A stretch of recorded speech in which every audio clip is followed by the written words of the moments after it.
Hello bachcho, let's see this question. Equal moles of hydrogen and oxygen gases are placed in a container with a pinhole through which both can escape. What fraction of the oxygen escapes in the time required for one half of the hydrogen to escape? हमें यहाँ पे बताना है कि oxygen के कितना fraction इस container से escape होगा. So the key concept that we will use here, a formula that is N1 T2 divided by N2 T1 is equals to under root M2 upon M1. अब देखिए यहाँ पर M जो है वो रिप्रेजेंट कर रहा है molar mass of corresponding gases. जैसे M2 होगा वो सेकेंड गैस का मोलर मास होगा, जो M1 है वो फर्स्ट गैस का मोलर मास होगा. ठीक है. सिमिलरली N जो है N1 और N2 मीन्स N क्या रिप्रेजेंट कर रहा है, ये मोल्स, और we can say that fraction. तो T यहाँ पे बता रहा है टाइम. तो अब पहले क्वेश्चन में देखते हैं, हमें कंटेनर दिया हुआ है इस टाइप से. ठीक है बच्चों, ये कंटेनर है. अब इसमें दो गैसेज हैं, एक ऑक्सीजन गैस है और एक H2 गैस है. ऑक्सीजन गैस इसमें लिखा है equal moles of hydrogen and oxygen gas are placed. Equal moles तो हम स्टार्टिंग में 1 मोल 2 आप कुछ भी ले सकते हैं. तो सिंप्लिसिटी के लिए मैंने यहाँ 1 मोल ले लिया कि 1 मोल ऑफ ऑक्सीजन और 1 मोल ऑफ हाइड्रोजन प्लेस किए हैं इस कंटेनर में. अब इस कंटेनर में क्वेश्चन में दिया गया है कि एक पिन होल है, मीन्स छोटा सा एक छेद है जिसमें से ये गैसेस निकलती हैं. और क्या दिया है फर्दर कि किसी टाइम में 1/2 of the hydrogen gas escape हो रही है.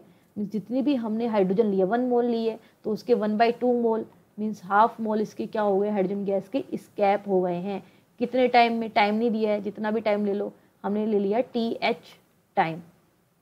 H रिप्रेजेंट कर रहा है हाइड्रोजन को. मीन्स TH टाइम में हाफ मोल ऑफ हाइड्रोजन क्या हो गए, इस कंटेनर से निकल गए हैं. अब इतने ही टाइम में मीन्स TH टाइम में ही, चाहे वो 2 घंटा हो या 2 मिनट हो, जितना भी ये TH है, इतने ही टाइम में ऑक्सीजन के कितने मोल्स बाहर निकलेंगे ये बताना है हमें. ठीक है, ये क्वेश्चन था हमारा. अब हमें फॉर्मूला में क्या करना है, N1 हम ले लेते हैं.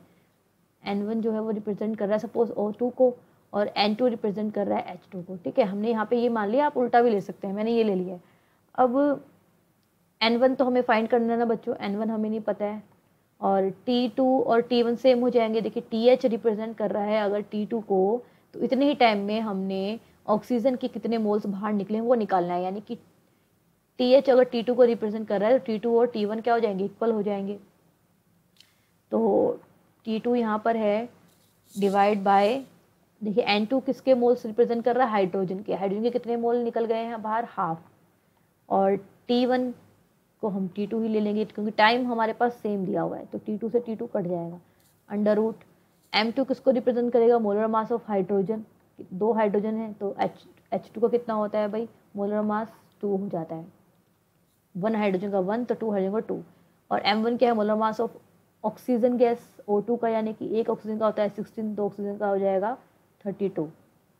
ठीक है बच्चों. तो अब जब हम इसको सॉल्व करते हैं, देखिए T2 से T2 तो कट गया, तो यहाँ पर आ गया N1 is equals to 1/2 multiply by, देखिए यहाँ पे आ जाएगा 16 अंडर रूट 16 कितना होता है 1/4, यानी कि 1/8. ये किसको रिप्रेजेंट कर रहा है, मोल्स ऑफ ऑक्सीजन जो क्या हुए हैं, स्केप हुए हैं. ठीक है, तो कितना फ्रैक्शन आ गया 1/8. तो answer is option C is the right answer of this question. I hope you understood well. Best of luck.